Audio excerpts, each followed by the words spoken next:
All right, coming up on Patriots Today, we'll take a look at some winners and losers that emerged for New England following the NFL Draft. I know it's been about 10, 12 days since the draft ended, but there's been a lot of news, rumors, other topics to discuss. But now that the dust has settled a little bit, let's take a look at some winners and losers that emerged from that draft. I got to get to the first loser here, and that is Bailey Zappe. We talked about him as a cut candidate on a video recently. Not because he can't play in this league, but because you drafted two quarterbacks and you already had Jacoby Brissett, who, as of now, is your starter. You obviously have Drake Maye, who's your long-term franchise guy, at least you hope. And you also took Joe Milton. I don't think you're going to carry four quarterbacks. So unless Joe Milton is just horrible in the offseason programming and training camp, I don't see where Bailey Zappe fits. You draft two quarterbacks, that deeply hampers his chances of making this roster. And again, I think Zappe can play a little bit. I mean, he's gotten some decent playing time the last couple of years. I think he got a little exposed last year with more playing time. Like, he's certainly not a starter, but I think he could be a serviceable backup somewhere. I do wonder if a team maybe comes calling closer to the season if they suffer an injury at backup quarterback, and a guy like Zappe could at least provide that. So maybe you trade him for a late-round pick, but he's a clear loser. I think, if anything, the Patriots are signaling he is not factoring much into their long-term plans. Again, if Milton's horrible, then sure, hang on to Zappe, but I don't really expect him to be here come week one. So I definitely think he is going to be moving on. Will Bailey Zappe be on the 53-man roster? What say you? Type Y for yes, type in for no. Again, I don't think so. I hope / quite frankly, I think expect a trade in August. Quarterbacks always get hurt. Zappe has experience. He's played fairly well. He still has 2 years left on his rookie deal. He's cheap, and you've got some control there for a couple of years. A guy like Trey Lance went for a fourth last year. Obviously, much more, pedigree as a top 5 pick. But, I think a team could throw you a 6th or 7th for Zappe. So keep an eye on that.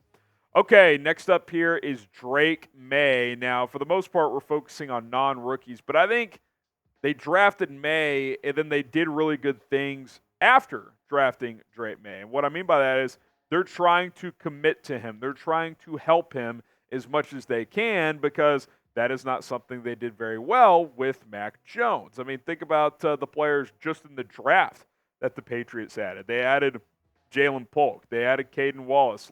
Layden Robinson, you come back with another receiver in Javon Baker. You get a athletic upside guy in Jaheim Bell in the 7th round. I mean, if 3 of those 5 players are impactful, that's a pretty big investment in your new franchise quarterback. And I think the theme here is don't make the same mistake twice. Obviously, it's new people running the show. Elliott Wolf was running this draft for the most part, and they don't want to leave the cupboard dry for Drake Maye. Now, is Jalen Polk and Javon Baker going to come in from day one and be superstars? Probably not. And would it be smart to play Jacoby Brissett at first and let Drake sit, especially if you're worried about the talent?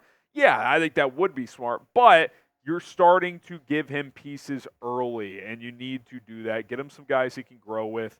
And I think that's a very, very smart thing. So I think Drake Maye, again, we talked about it coming into the draft. If you're going to take him, you need to invest in him. I think the Patriots did as much as they possibly could during the NFL Draft.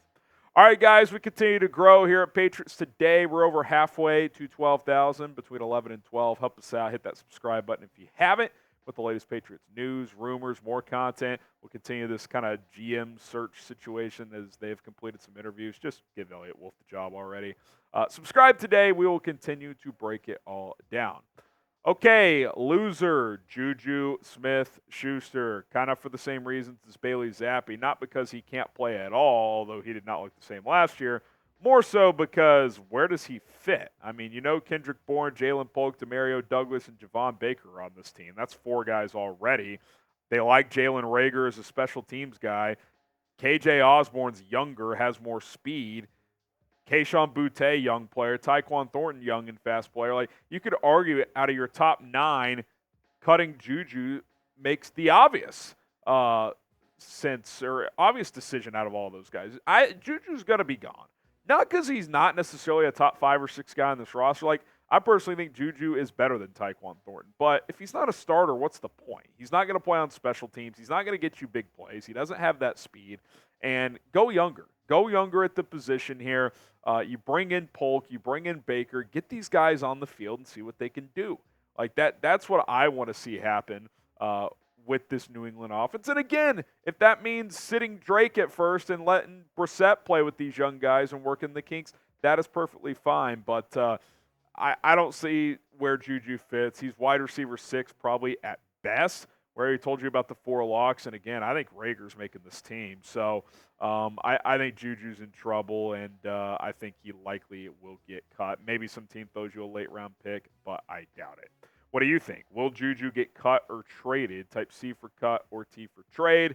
I think he's probably getting cut. Don't save really any money by doing so, but it's just kind of time to move on there, I think. It's time for you to get a Drake Maye jersey as well. We got plenty in stock to pre-order. Chatsports.com/Maye jersey. Pick one up today. You'll get it well before the start of the season. Plenty of sizes, plenty of colors available at chatsports.com/Maye jersey. That link is in the comments and description of this video.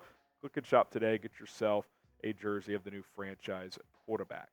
Okay, Chukwuma Okorafor, the offensive tackle. I think he's a winner, and I think the reason is he might actually be the early favorite to start at left tackle. Connor McDermott got cut.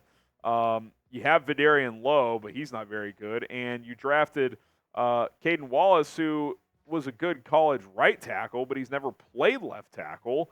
Okorafor's got, I'd say, at least a 50% chance of starting week 1. And when he signed, I think it was more likely than not that he would be the swing tackle. If I had to guess, I think he wins the job. I mean, unless Wallace surprises us and is ready to go at left tackle right away. I mean, he started 40 games in college, but they were all at right tackle.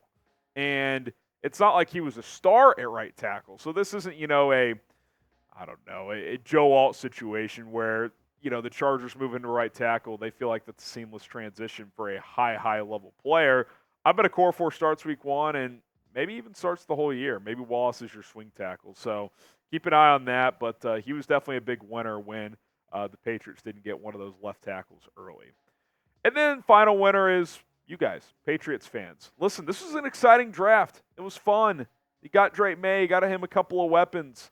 Got some offensive linemen, which you need as well. I don't think that this team's making the playoffs right now, but you can see the young core start to get built here. It's going to take a couple of years, but this was needed. It was needed to move on from Bill Belichick, as much as that sucks to hear. Turn the page. I hope they give Elliott Wolf the job. I think he's done some good things. And now we see what this coaching staff can do. You got a first-time head coach, first-time play callers on both sides of the football, so that's obviously a big projection, but the defense should be solid. And while I wouldn't probably start Drake Maye week 1, I think you get him in there in October or November, depending on how the team is doing, and we get to see him play as well. So I'm excited for that. Should be fun, and hopefully you guys are excited about the future. Okay, that's going to do it for Patriots Today by Chat Sports. I am Harrison Graham. We'll be back soon with more Patriots content, so go ahead and subscribe.